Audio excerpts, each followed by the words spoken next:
the capital of the Republic is Dublin, and the capital of Northern Ireland is Belfast. Now, within the continent, within the country of the Republic of Ireland, there are 3 provinces, and then there's a 4th province that encompasses most of Northern Ireland. So as you can see, those 4 provinces, we've got Ulster, we've got Connacht, we've got Munster, and we've got Leinster. And you could see those color coded on the map that's here. And then if you could see my little blue squiggle line that I kind of drew in along the top there, those are the counties that align with Northern Ireland. So they have 6 counties of their own. So they've got Antrim, Armagh, Down, Fermanagh, Londonderry, and Tyrone. And depending on whether or not your ancestors are Presbyterian or whether they're Catholic, it would either be Londonderry or Derry, depending on your religious affiliation. Historically, there were 3 additional counties that were part of Ulster as a whole, and that was Cavan, Donegal, and Monaghan. And Cavan is where my particular family comes from in Ireland as well. So you can kind of see on this particular map, they're still within the Republic because everything within the blue lines is what is considered the modern day country of Northern Ireland. So there's 26 counties that are within the Republic of Ireland, and I'm not going to name them all for you, but we're going to have everything from Cork to Waterford to Mayo to Laois to Wexford. Historically,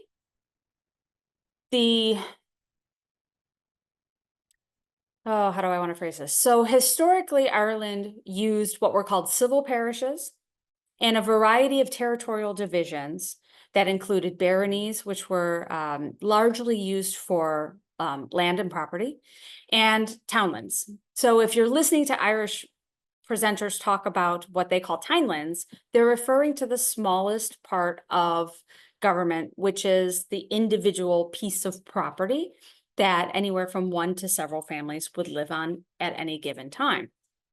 So you'll hear Tyneland referred to quite a lot because when you're doing your research, if you're lucky enough to know that specific farm, then it saves you a lot of time and makes your research a lot easier. But it's not always discernible when you're looking at records down to the townland level. So I'll kind of walk through that a little bit. I'll give you some examples of how you can find that information.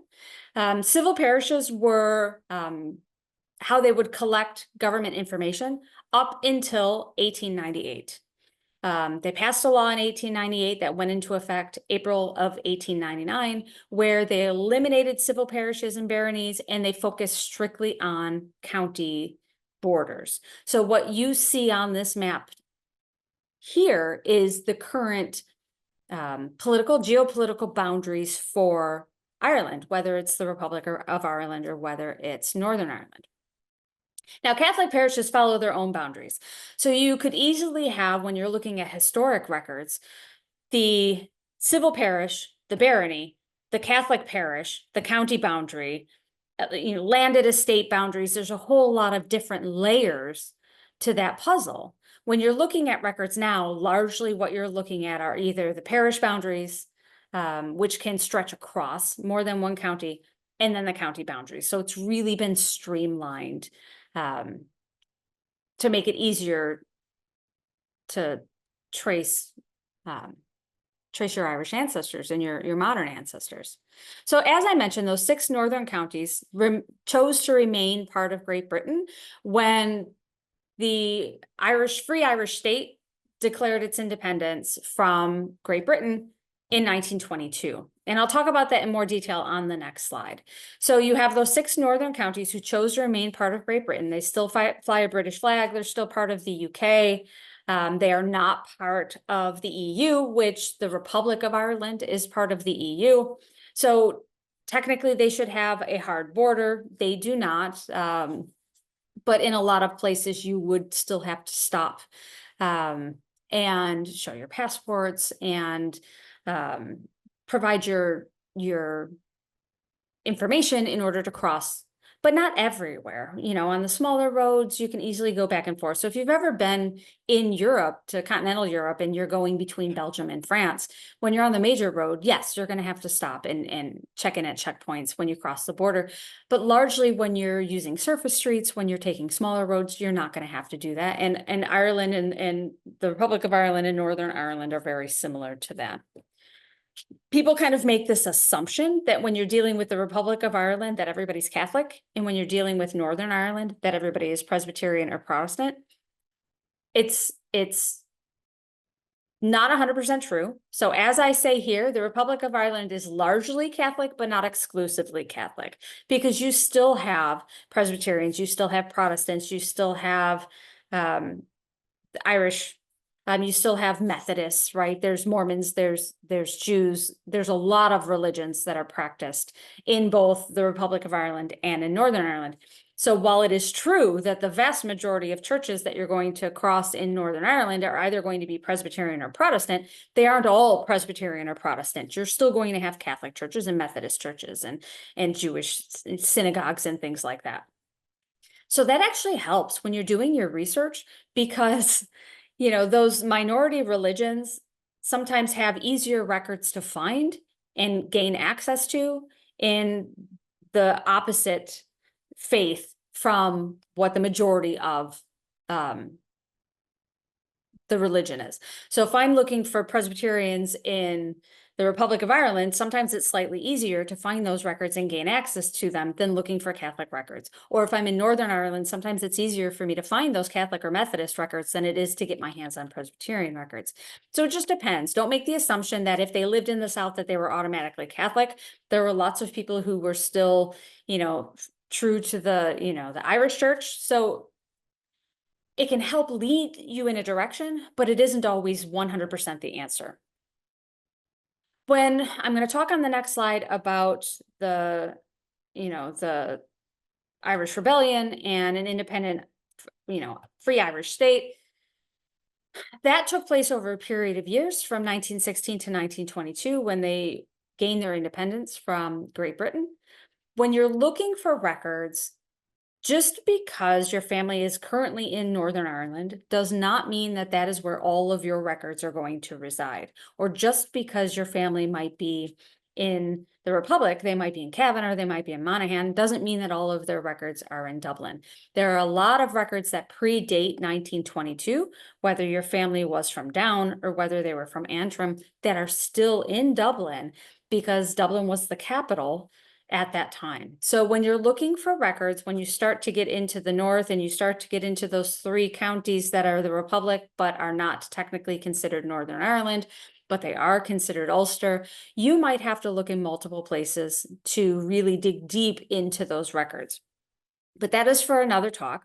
I'm just trying to give you some generalities to kind of help guide you in that very basic research, those first steps that you are going to take.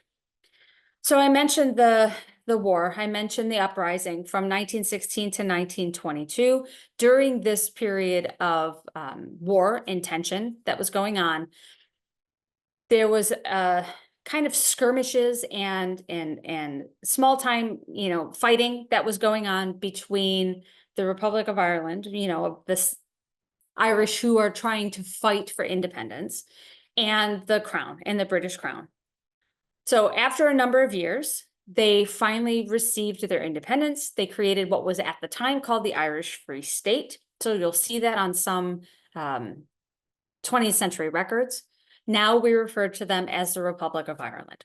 So during this time, there were incarcerations of those rebels who were fighting against the crown that were thrown in jail. You had many casualties on both sides, not just military, but civilians as well. And then when all out civil war breaks out, in 1921 and 1922, you have the Irish Provisional Government who's trying to, build this brand new government. And the IRA is kind of picking and firing on it and making trouble as much as they can. The IRA seizes the Four Courts building in Dublin in June of 1922, and this is where all of the records for the entire island of Ireland are held at that particular time. For 4 days, fighting goes on. For 2 solid days, the Irish Free State forces are firing on this building. They're bombing it, they're shooting into it. And at this time, the IRA is taking books and barricading the windows and trying to protect themselves inside. And there are still records held at the Four Courts building that still have bullet holes and fire damage from the fire that started from the days worth of artillery shelling that happened at this time. This is where the notion that all Irish records are destroyed, that if you're doing your research in Ireland, you're not going to come up with anything because everything was destroyed in 1922. A huge portion of records were destroyed in 1922. There's no doubt. 700 years of Irish history suffered. That included chancery court records, that included wills and deeds and church records. But for the last century, several nations, the Republic of Ireland, Northern Ireland, Great Britain, and other agencies have been working to try to recreate the records that had been destroyed in the Four Courts fire in 1922. And a couple of years ago, they launched what they called the Virtual Treasury. So basically what they did was they went into other archives and institutions around Europe, in the US, in Canada, in Great Britain, and found copies of records that were kept in the Four Courts building and kind of recreated this treasury virtually. So I can go and read books that would have been on the shelves in the Four Courts building in June of 1922. It's astounding. Everything is kind of done through CGI or AI, where you can kind of do a 360 in the Four Courts building and see where books would have been on the shelf and kind of like, virtually pull the book off the shelf and go through it. And the reason why they were so successful at this is because Ireland was a nation within Great Britain as a whole, copies of documents were sent to the British government in London. So just like records sometimes get copied at the state level, so we might have tax records here, normally in Illinois, in Will County, the tax assessor keeps copies of all tax assessments. They might make a copy of that and send it to the state government in Springfield, Illinois. So a copy of those same records might be available at the Illinois State Archives. It's the same kind of thing. So some things were able to be recreated, not everything. Unfortunately, there's still a lot of information that was lost, but the good news is they were able to recreate some of these records to fill in those gaps. So instead of having a huge blank now where we're missing records, it's a much smaller, more like a Swiss cheese, if you want to think of it that way, where there's holes in the records, but it's not a complete and total loss. So the Virtual Treasury, the link is in your handout. It's actually a really interesting site. It walks you through the history of the Easter Rising. It walks you through the Civil War. It walks you through the establishment of the provisional government. They talk a lot about the Four Courts fire, and then explain to you how they recreated these records collections. So it's a really cool site. I highly recommend if you have any interest in history, even if, yes, you have Irish research that you have to do, but you just want to learn more about the history of Ireland as a whole, that is a great place to go for information. So I know I didn't do such a great job of walking you through all of that, but I really just wanted you to understand that there's going to be 2 different places where you're going to look for records in some instances. And in some instances, there might even be 3 or 4. Because just like here in the States, when you're doing research, it's like peeling an onion, or it's like throwing darts at a dartboard. You have the family, which is your center of your dartboard. You've got your local records that are going to be that first ring. The second ring is going to be county. The third ring might be state. The fourth ring might be regional or provincial records if you're doing, say, Canadian research, and then national records and research. So there's going to be multiple parts to that dartboard, or there's going to be multiple layers to that onion. The same thing is going to be true when you're doing research in Ireland as well. So yes, you're going to be utilizing records from the National Archives of London, of London, you're going to be using records from the National Archives of Dublin. You're going to be using records from PRONI, which is the Public Records Office of Northern Ireland. You're going to be using local records as well. So you're going to be seeing what types of records might be available from a local archives or a library. Like, for example, my family are from Cavan. They're from Baileyborough.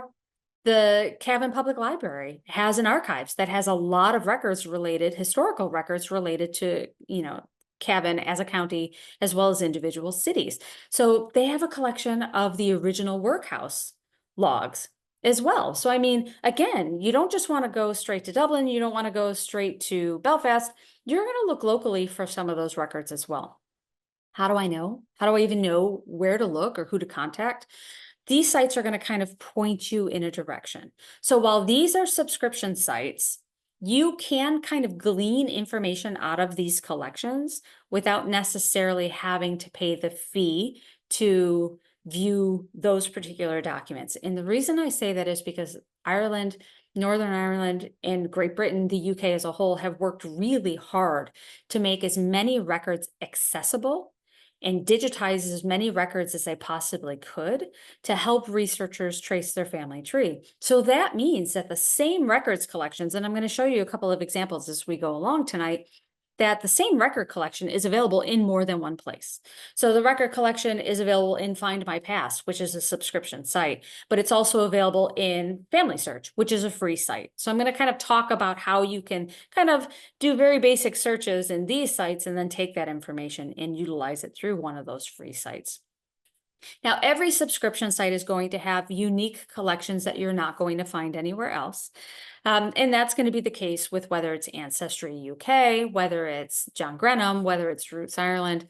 But if you find that you need that particular collection and you cannot get it through any of the other free sites, at least you'll know that you've exhausted your alternatives and that this is the collection that you need for your own family research. So we're just going to kind of walk through pretty quickly Ancestry UK, British Newspaper Archive, which is a standalone database, but it is also part of Find My Past. So if you have a subscription to the .com version of Find My Past, British Newspaper Archive is already included in that. You might have heard the name John Grenham. You might have utilized the free portions of his website as well, because he has some collections behind a paywall and some are accessible for free. Same thing is true for the Ulster Foundation. They have some collections that are available for free and other things that are behind a paywall. Roots Ireland as well. They have a tiny portion of collections that you can access without a subscription, but the meat on the bone for Roots Ireland is what's behind their payroll or their paywall. So those free sites we're going to talk about Family Search. We're going to talk about Gen UKI. If you've ever used it, it's the Genealogy United Kingdom and Ireland. Fantastic site, not a lot of original digital content, but some great places, some good finding aids to show you how and where to access information. Internet Archive, if you've used Internet Archive before to help you do American research, there's a pretty good collection of Irish and European records collections that are available there as well. We'll talk about Irish Genealogy, which is sponsored by the Minister of Tourism for the Republic of Ireland. They have a lot of original digital vital records that are available online for free.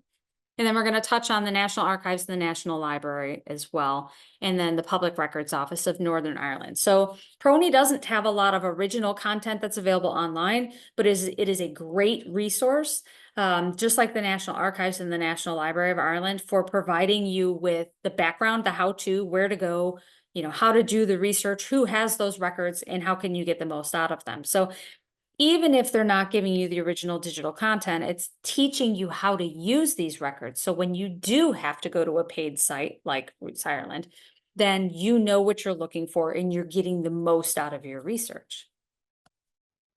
So Ancestry has some unique collections that you're not going to find in other places. So some of those would include things like their dog license registrations. They're going to include things like Irish prison record registers. Some Irish prison registers you're going to find available through Find My Past. Some of those you're going to find through Family Search as well. So anytime you're kind of browsing these subscription databases, jot down the name of the collection. Click on the link to it and go to information down at the bottom, and it's going to tell you where the original records collections live. So if they tell you that the original records collection lives at the National Archives in Kew Garden in London, I'm going to go to their catalog and see if those records are available digitally through them, so I don't have to pay for it through a third-party registrant. Or if they tell me that those records are available through the National Library of Ireland, let's say they're Catholic parish registers, then I know that I can go to that site directly and look at those records. So anytime you see one of these collections online, always click on it and look at the info, because it could very well be available without having to pay for access to it through Ancestry UK. So things like valuation records, you're going to find valuation records in a variety of different places. But things like, those national school records, you're not really going to find outside of Ancestry. The Jameson Distillery records, you're not really going to find outside of Ancestry, but it doesn't hurt to look and see what might be available. So when you look at this list off to the left-hand side, this is a screenshot of ancestry.uk. This is the European version. This is not the US version. So you're going to see slightly different records collections. If you have ancestry.com, or if you're using ancestry.le, which is the Ancestry Library Edition that you would access within your public library, you might not see all of these collections.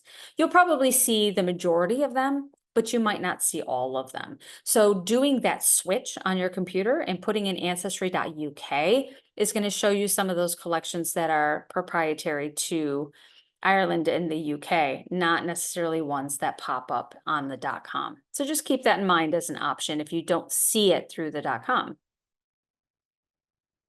So British Newspaper Archive, I absolutely love this site. And the reason why I love this site is because they have dozens upon dozens of newspaper collections for both Northern Ireland and for the Republic of Ireland. So you can see in this bottom corner, I kind of did a little screenshot so you could see that they have over, 500,000 newspapers for the Republic of Ireland. You can see the types of newspapers they have. Like this is an example of Northern Ireland. So we've got the Northern Whig, we've got the Belfast Newsletter, we've got the Belfast Telegraph, and it tells me how many newspaper digitized pages are within these collections. So Northern Ireland itself has almost 275,000 pages that are accessible. And these are records that go back into the 18th, 19th centuries. We're not just talking about 20th century news. We're talking about, 1715, 1742, 1798. So when you're doing research on family, and you might have family that left before the famine, those newspaper collections are represented in here as well. So we're not just talking about, famine era to the present. There's a lot of historical newspapers that are in here before that as well. So even in my own research, I researched the Clark family out of County Cavan. I did a search on Clark. James Clark is one of my ancestors, and I came across this newspaper article where, James Clark was being accused of murder, that supposedly he had beaten somebody to death, and he was, arrested and detained while they were trying to figure out what was going on. So the newspaper article turned me on to this potential court case, to which then I was going to go into the court records to see if I could figure out exactly what happened to him. So from British Newspaper Archive, then it's sending me to places like, Find My Past, because they have their criminal court records, a portion, not all of them, but a portion of those criminal court records available online. They're available through other places like Ancestry UK, through Family Search. So it opened up several alternative places to look for information. I believe he was acquitted, like he was wound up being charged with assault, if I remember what the final verdict was.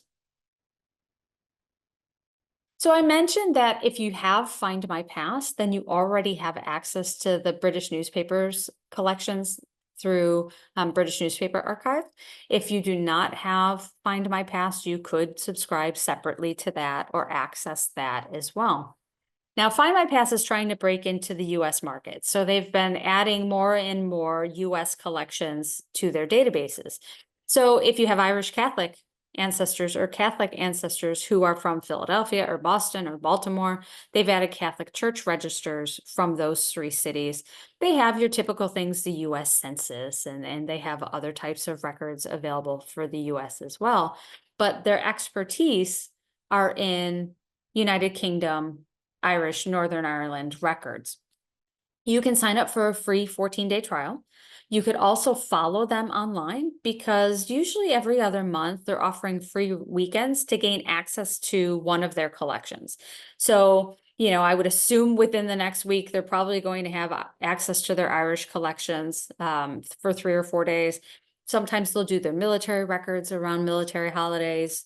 They'll have vital records or church records or marriage records available at different times for different events as well. But they do have a series of collections that are already available for free that you don't have to have a subscription in order to access. So if you look at their homepage and you scroll all the way down to the bottom in very tiny print below this little upload your family tree and search our records collections, there's a little link in there that says search our free collections. You can go in and access things like the census and other records collections that are already available at no charge. They're also very, very active on social media. So if you're following them on Facebook, twice a week, they offer live training about different aspects of their collection. So usually one day of the week, it's usually Wednesdays and Fridays, but they'll spend an hour on Facebook Live where they're talking about a particular collection and they take questions from those who are following, who are in attendance. And then they have another session during the week where they talk about their US collections. So Find My Past really works hard to make their collections accessible and answer questions for people and take suggestions on what you would like to see next. So following them on social media is a really good avenue of research as well, because they're always talking about things that are in the works. They're always happy to help out wherever they can. But there's some really cool records collections that are accessible in here. So British school records are one of them, but when we're talking about Ireland specifically, they have things like cemetery inscriptions. They've got church directories that are available through here. They've got immigration and emigration records that are accessible through here. It's not all original digital content. Some of them are just indexes and abstracts to other records collections. So for example, this one that I have, the British Army School Children. So they do have some school records that are accessible through here, but I'm not looking at the original digital copy of that particular page. All I'm looking at is an abstract that was created at some point after the fact. But again, it still refers back to my family. We're still talking about a student, James Clark, who was born in 1837. When this particular school record was collected, he was 11 and a half. And my favorite part about this record is that it tells me that at 11 and a half, that he's 4 feet 3 inches tall, right? That it tells me that his dad is a shoemaker, that he's a member of the King's Regiment because everybody was required to serve for a certain amount of time, that he was part of the Regiment of Foot, the 8th Regiment of Foot as a volunteer. And then it gives me his weight. So it tells me he's 4 stone, 13 pounds. I apologize. I don't remember exactly what a stone is. 7 pounds, maybe. It's 14. Perfect. 14. Thank you, Fiona. But it gives me his weight, it gives me his height, right? It tells me a little bit about him as a child in this particular records collection. So it's kind of fun. Workhouse records and pauper records are extremely useful, but they're not going to provide you information during the famine. Most of the workhouse and paupers records that they have available online digitally already, whether it's Find My Past, whether it's the National Archives of Ireland, whether it's Family Search, are 1864 forward. And the reason being is because the workhouse and the paupers records were redesigned, and the boundaries and the way in which they provided aid and collected information about those receiving aid changed. So while there are bits and pieces that are available before 1863 that do deal specifically with the families who were starving during the famine, what you're going to find in Find My Past are largely those records from when that law changed in 1863 into 1864. So don't be disappointed if you're not finding your famine ancestors in this particular records collection. There are other places where you can go to look for that. So I know a lot of people who jump right into these paupers records expecting to find that particular information, and that's not what's within this particular collection. Like I said, they also have some criminal records in there, and they have what they call the landed estates court rentals, right? So these are those land leases that we hear so much about, the 3 life leases or the 1 life plus 27 years or 19 years leases. They do have a searchable index on Find My Past, but that same collection also exists in Ancestry. It also exists in Family Search. It also exists in the National Archives of Ireland as well. So when I say that you can find information here and then take it and look at for more information someplace else on one of those free sites, this is one of those examples of those collections where you can do that. Same thing kind of goes for church directories and cemetery inscriptions. You know, you can kind of use Find My Past or Roots Ireland to kind of get an idea of where and when, and then go to one of these free sites to look at the original record. But there's a lot of things in here. Like I said, Irish Catholic parish registers are here, but they're also through the National Archives of Ireland as well. They're also accessible through other places. So here's an example of one of those church directories within their churches and religion collection. So I do a lot of research on the Fahey family, who are in Sligo and Roscommon, some in Galway, mine are mostly Sligo. And there's an Irish Catholic Church directory from 1836 that pops up one of my family that I'm researching. So in this particular case, this is for Mortimer Fahey, and you can see that they abbreviate his name here in the index record because his name is abbreviated in the original church directory as well. So they're not going to extrapolate for me, right? If they have it listed as GEO, we know that to be George, or, you know, they might have Thomas, THOS. We know that's Thomas. They have to index it the way the original record is written. So you can glance at that and be like, I don't know what that is. Or you might instantly know that that's WM is William, that JAS is James. You might automatically know that, but they have to go by what the original record says. So off to the side, I can see that I can view the original image. So when I click on that record, it doesn't just tell me that there's a Mortimer Fahey that lives, you know, within Elphin. It tells me that he's a parish priest. So if I look off to the left-hand side, it tells me that Mortimer Fahey is a parish priest. You know, who is the curate that's responsible for that particular parish?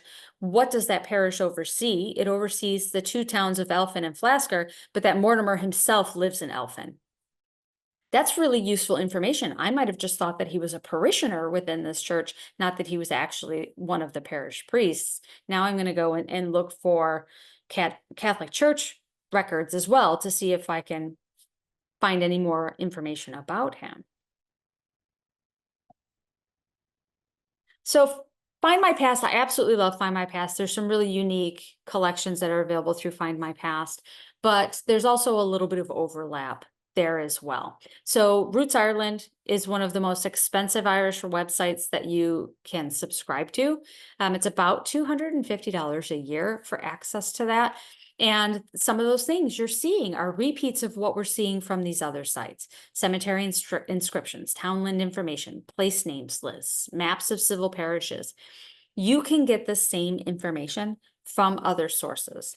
The one thing that Roots Ireland does is they built an index to the Catholic parish registers. So if I go to the National Archives website, if I go to the National Library website, I can gain access to the original digitized books for these Catholic parishes, but it's not indexed. I have to go through them page by page. I have to go through them image by image. The index to this lives in Roots Ireland.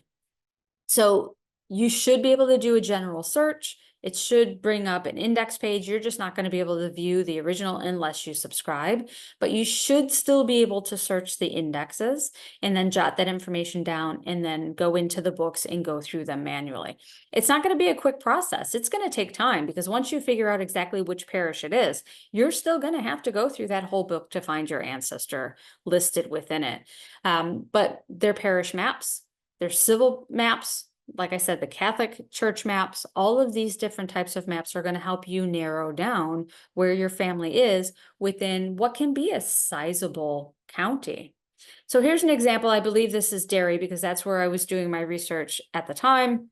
I was looking for the Muir and the Campbell families, and they've got family in Bovava, which is right in the middle, Balti, Drumachos, kind of right in a line, right in the center. I was able to go and search the indexes, kind of find out where those were, and then drill into those records directly. But one of the features in Roots Ireland that I want you to take advantage of that are available for free without having to subscribe to Roots Ireland is their list of individual genealogical societies, research centers, and associations within Ireland. So when you go to the map of Ireland and you click on the county that you're interested in, whether it's Limerick, whether it's Derry, whether it's Sligo, whether it's Mayo, it's going to bring up a page that looks very similar to this. And it's going to say, this is the Wexford, Genealogical Society. And these are the types of records that the Wexford Genealogical Society has. And these are the people who are responsible for records research. And here is how you can contact them. Each one of these green links on the right-hand side, if you click on them, expands to tell you what types of records, in this case, the Limerick Genealogical Society has. Not all of them are going to have what they call other sources, but definitely click on that link to find out what are those other sources. Are they workhouse records? Are they school records? Are they newspaper collections that aren't represented someplace else?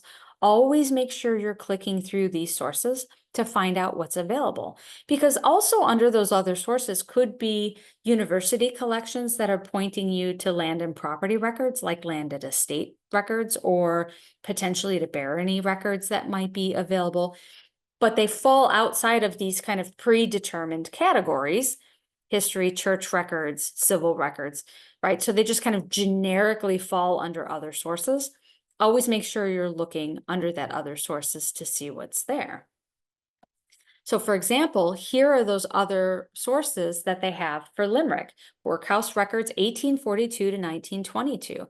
So, if you're looking for information during that famine era, they have these records for you, right? So this goes outside of that collection that Find My Past has, and they're more narrowed and focused on the time period that I may or may not be looking for, right? I talked a little bit about landed estate records a second ago. Those are the land barons who are responsible for, who are appointed by the crown, who are responsible for keeping track of, the men and women who are working on the farms. And you can see within Limerick that they have information about the Devon, the Coote, the Lloyd, and the Croker family estates. And it gives you the years. So if you know you had family in that time period, I'm going to be reaching out to the Limerick Genealogical Society, not necessarily the National Archives in Dublin. So always look at those other sources as well. And landed estate records are really important because that's the vast majority of, the information for our families. Very few of our families were ever wealthy enough to own their own land. They were typically just renting, townlands, renting farms from a much larger estate. And those estate records are the ones that's going to have the information on what, land was being leased by the family, how long it was being leased by the family, how many members were within the family, what happens to the family. Do they die? Do they pass it on to their next child, another person who's got the second and third life leases on that particular property? Did they leave for America? Did they leave for Dublin to take a job, in the city? All of that's going to be documented in those landed estates records. So sometimes it's worth it to see if you can find them. And if they're not easily accessible, sometimes just doing a search to see landed estate records for Wexford and see what comes up might take you to someplace like University of Galway, which has a rather large collection, the National Archives in London, which has a rather large collection. So they might be in an unexpected place.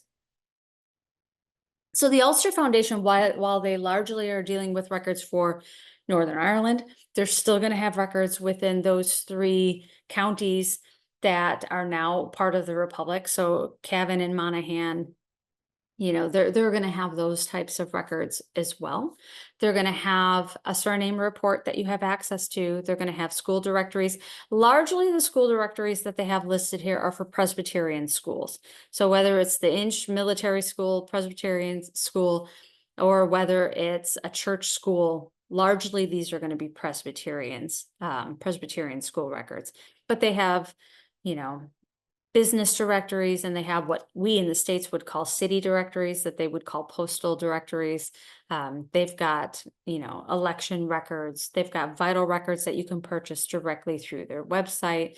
So they've got a lot of records, and these are digitized original content. These aren't necessarily abstracts and indexes. Some of them are. Some of the free collections that you could access without subscribing are just those abstracts and indexes.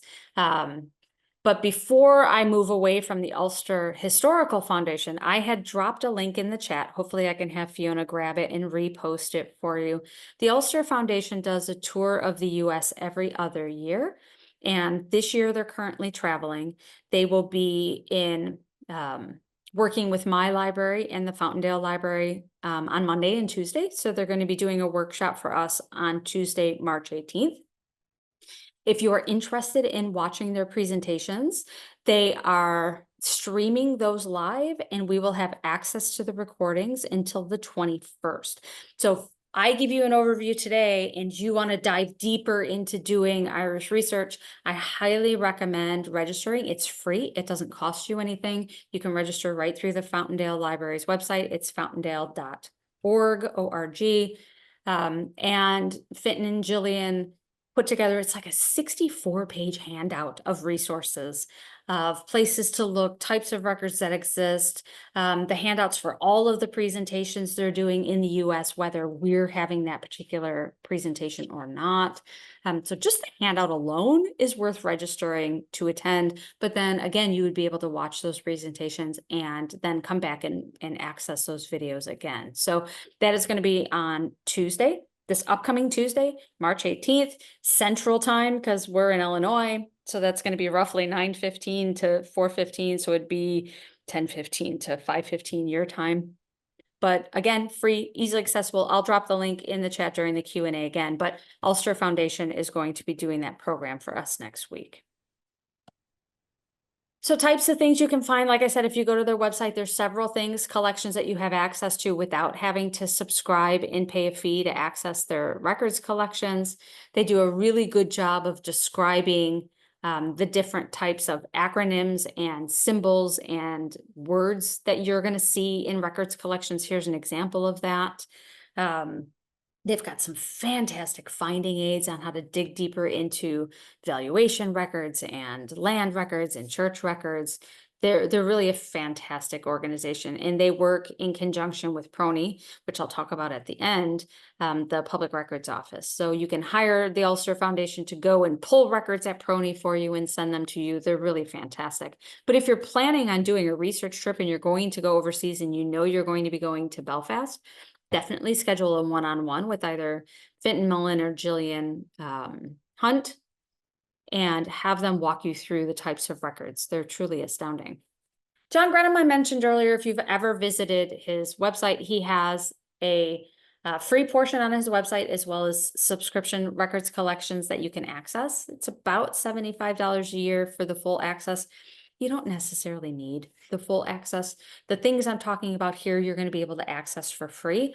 And those things include a place name search. So if somebody mentioned that they lived on the Carronwee townland, you'd be able to search on Carronwee and it would show you where that is. Or if you just have a surname that you want to research, like my family's, like I've got Clarks, I've got O'Rourke's, I've got Cairns, how do I find those? Where are the Clarks most prevalent within the island of Ireland? It'll bring up surname reports like the one you see off to the side here. So I pulled up Baileyborough because I know I had family in Baileyborough.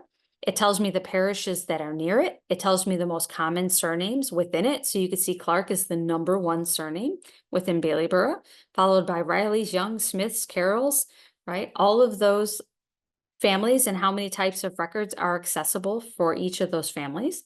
It tells me what other types of records they have. They have estate records, they have church records, they have family history records, they've got city directories, they've got land records and will records. They have access to Catholic parish maps. He's got all kinds of things on his website that I could use to figure out, where is Fahey most common? Where is Clark most common? Where is Cairns most common? And it's going to show me places to look. So here's another example of that. So here's Clark, and the more names that are clustered in a particular area, the deeper blue they become. So I can see on this particular map, I have two hot spots where Clark is, very, very prevalent. And then I can see underneath it the number of families that are represented in Griffith's valuations with that surname. So in Cavan alone, there's 442 different Clarks that are represented in Griffith's valuations over a 20-year period. In Antrim, 169. But then in Cary, just one.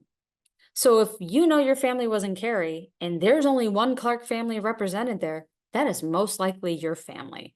Or 26 in Cork City, 6 in Kilkenny, right? So like when I'm looking for Fahey's, there's a ton of Fahey's who are in Galway, who are in Roscommon. There's only 3 Fahey families that are in Sligo, and I know all 3 of those are mine when I'm doing my research because I have documentation of them in Sligo. So sometimes this map can seem, very, very broad or very, very specific, but go through it all, right? So it tells me that there's Clarks that had moved to Laois, Canada, tells me that there's Clarks that had gone to, Meath in New York State, right? And then it gives me a whole variety of what it calls name variants. So Clark with an E, Clark without an E, Clark, spelled a whole variety of different ways. And each one of those I can take to search on to see what I can find. So one of my other families is Cairns.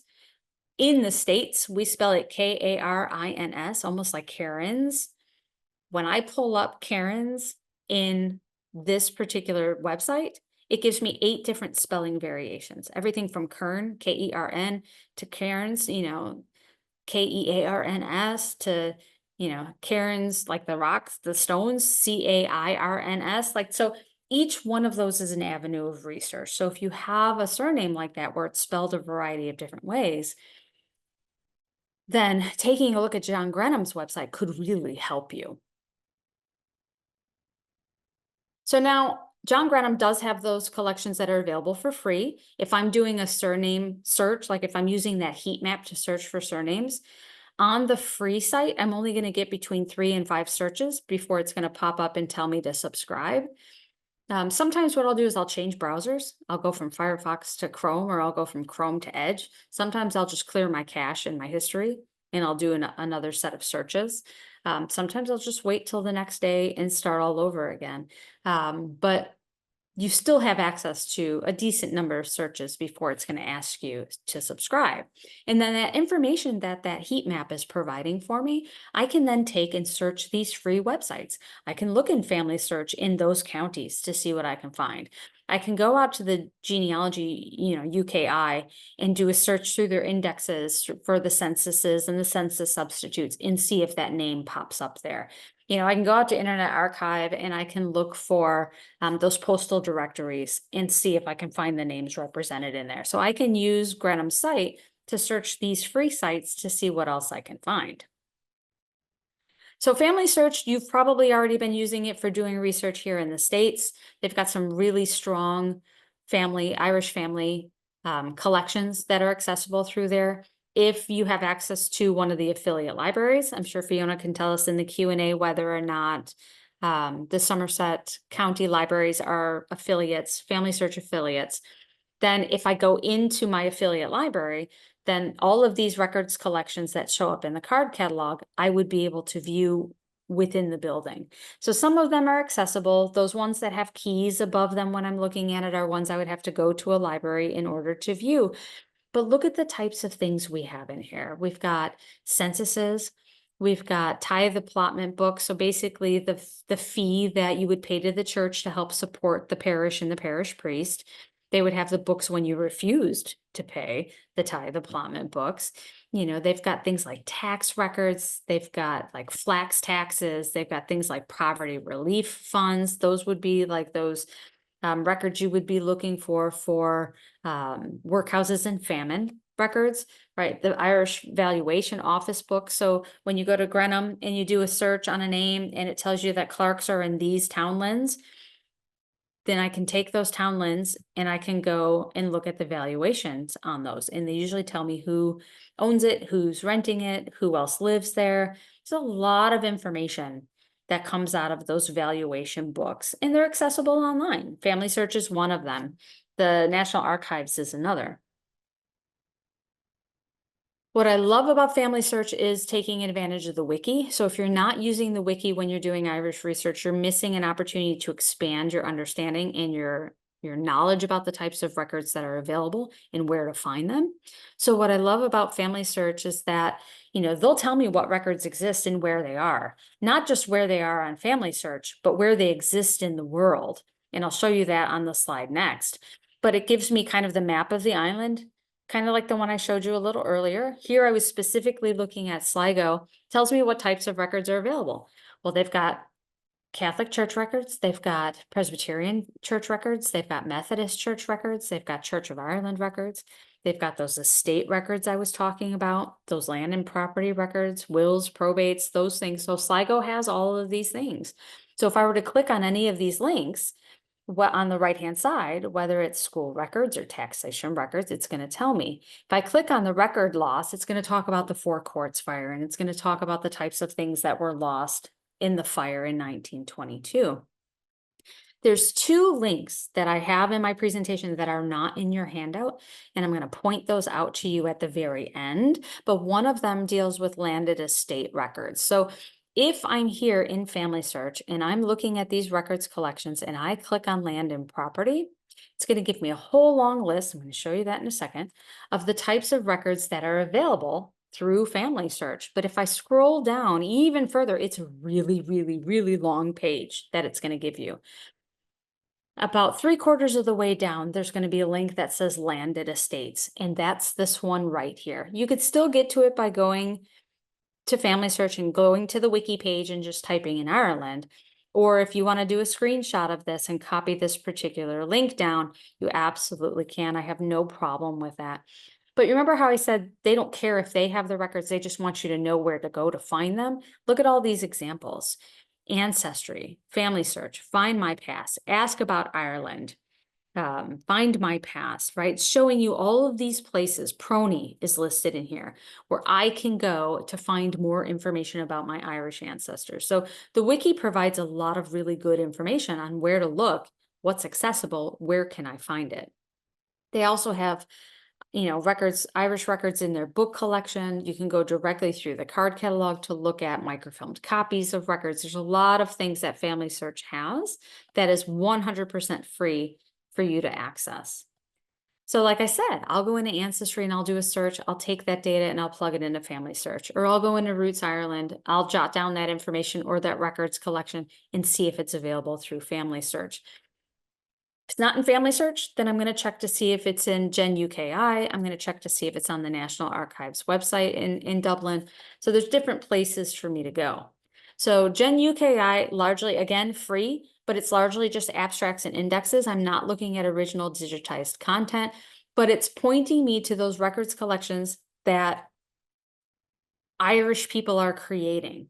That's the difference between what we have access to in the United States, being across the pond, and what is homegrown and accessible to those who live in Europe or who live on the island of Ireland to do their research. That's why signing up Tuesday to get the handout from the Ulster Foundation is going to have, pages of links for you to access, because they're records collections that they have access to on the island.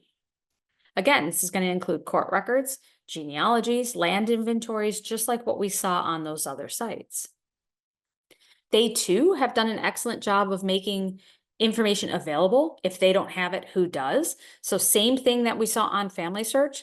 It's telling me that these records collections are available through Ancestry, Find My Past. It's telling me where I can go for additional information. If I want to know more about these particular records collections, they're telling me that there are books and pamphlets available. So Prony has a couple of pamphlets available. There are books that I can request through interlibrary loan to tell me more about, workhouse records or poor law records, those types of things. So it's a great site. It's going to offer like little bits and pieces that you're not finding in other places.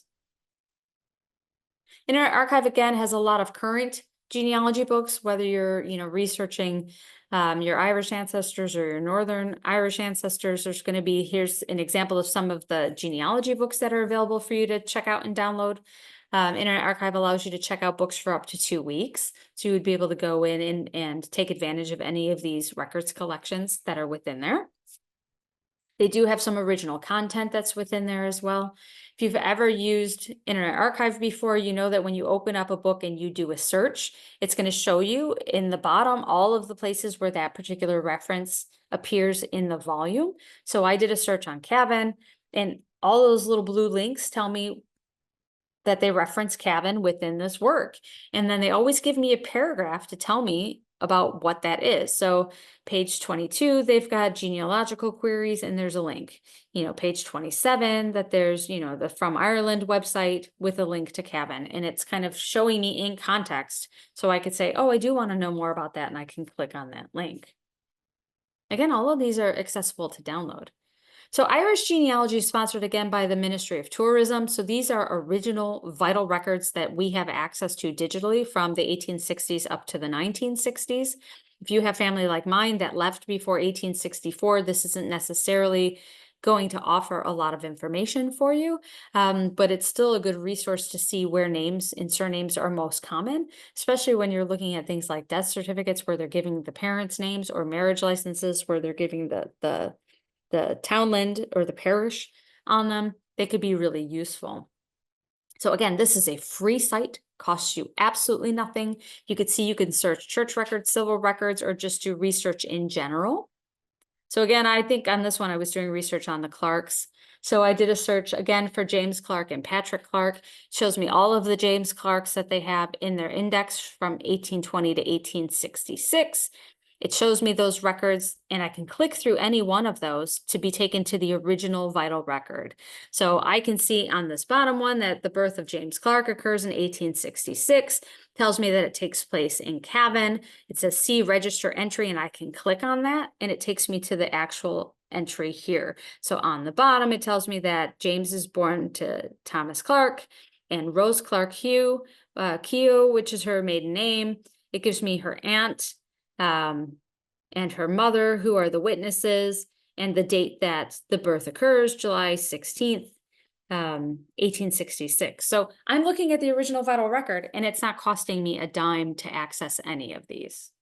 But again, it's a very specific window of records. So if I'm looking for records before then, I'm going to have to use other sources.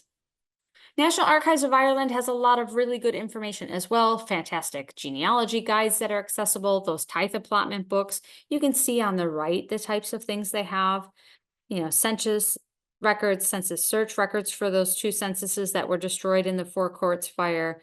There's a will registers index. There's shipping agreements and crew lists for people who worked. I just drew a blank on that, on what that's called. The North Sea and things like that. Again, soldiers' wills just for the First World War, but there's thousands of soldiers' wills that are registered both there and through the National Archives in London that are accessible through not only Find My Past, but are also accessible through Forces War Records, and the Scottish ones are available through Scotland's People. So that same record collection is accessible in 4 different places. Here's an example of some of those records. So this is an example of one of the tithe allotment books. This is, I mentioned Karen Wee earlier, which is one of the Fahey family townlands that they lived on. So in 1833, it's telling me, that Patrick Fahey is living here also with the Keane family and the Doig family. And it's telling me how much acreage do they have, how much do they actually have in production, how much of it is bog, how much of it is fallow at the moment. And then occasionally they'll give you the children's names. In this particular one, they do not, but at least it tells me who his neighbors are. So there's a lot of information, and they did these repeatedly. So there's a lot of good information that comes from these, and these are available for free directly through the National Archives website. You can look at them through Roots Ireland. You can look at them through John Grenham, but if I have access to them for free through the National Archives, I'm going to take advantage of that. Same thing with the Catholic parish registers. same kind of thing. I'm going to show you an example of that in a second. Like I said, Prony, most of their records are offline. They do have a handful of collections that are available online that are mostly indexes and abstracts to collections. The bulk of the records that they have are going to be Presbyterian Catholic or Presbyterian church records. They do have a small portion of Catholic church records, those land valuation books. So valuation cancellation books are those ones where the person either died or sold their lease or their farm. Those are really cool to look at because they change color as you go through them. So, the first Fahey is written in red, 5 years later, the next Fahey is written in purple. 3 years after that, they might have sold the farm, their portion of the farm to the Doig family, and then that's in blue. And each one changes colors as you progress forward into the 20th and 21st centuries. They're really cool records to view the original books. But things like vital records are accessible to buy directly through their website as well. So Prony's is largely just Northern Ireland, but like I said, they do have some of those historic Ulster records as well. So you can do a name search in Prony. I did a search on the Muir family, Muir. In Ireland, they go by Moore. I know that they were in Drumachos. I know this is exactly where the family was located at that particular time. And, it tells me that there's an Alan Moore, who's listed here. It says that in the 1766 religious census, he's indexed as being in Drumachos, and I can view that original record. So when I view that original record, it just takes me to an abstract. And here's the abstract of the record. It tells me that his townland is Ballyvalen, tells me that he's within the parish of Drumachos, tells me that he's within the county of Londonderry, and then his religion is listed as dissenter. What the heck is dissenter? Like, I was super curious. What on earth is dissenter? Why would he be listed under that, listed as that under religion? There's an inventory to this. The original book was scanned and made available through the virtual treasury, which I talked about earlier. So I can see the original book, and I can go and see that on that page, truly Moore is listed as being a dissenter, but it doesn't tell me what dissenter means.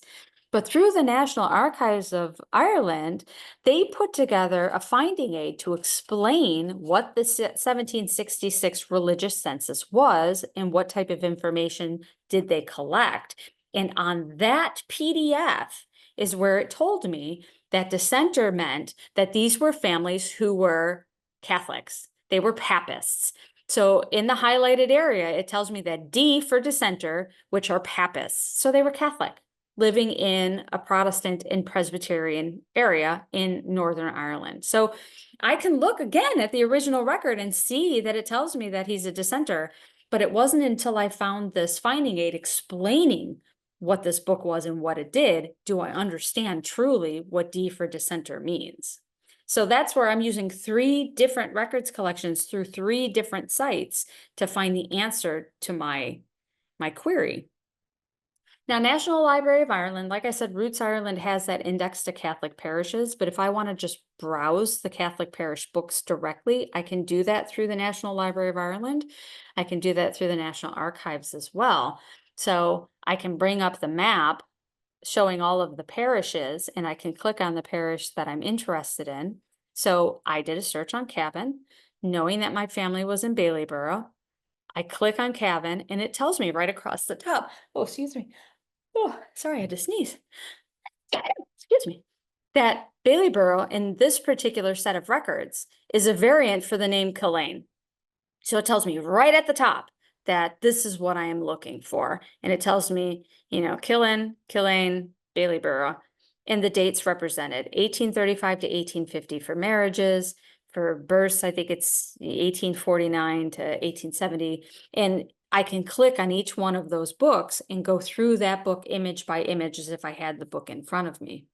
Other types of collections they have those land commission records that include landed estates. They've got a variety of finding aids and genealogy guides to help explain what that is. But here's an example of one of those landed estates. So this is for County Kildare. This is specifically just the records collection that they have for the Green family estate, for the Green estate. And you can see that those records represent 40 years from 1853 to 1893.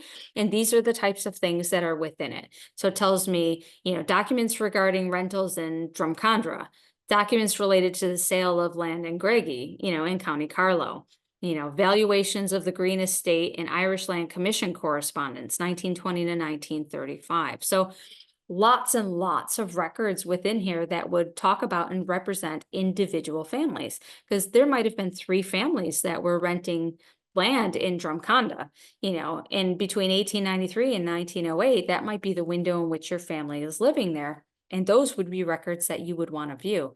They're not digitized and they're not necessarily available online, but it tells you directly where to find it and what's included. So it tells me it's 3 folders, there's 22 items. It tells me how big the collection is.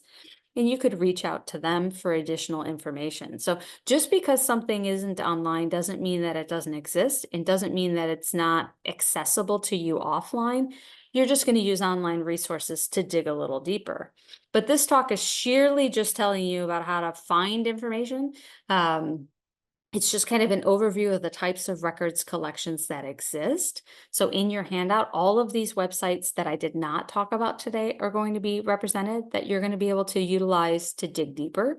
So that could be the Irish genealogy maps. That could be civil parish records that are accessible online. That could be the Ask About Ireland website to look at Griffith evaluations, which are those land estimates, those taxes that were done every year. All of those are really, really useful. Granum uses Griffith valuations in his website, so you have access to them again in multiple places.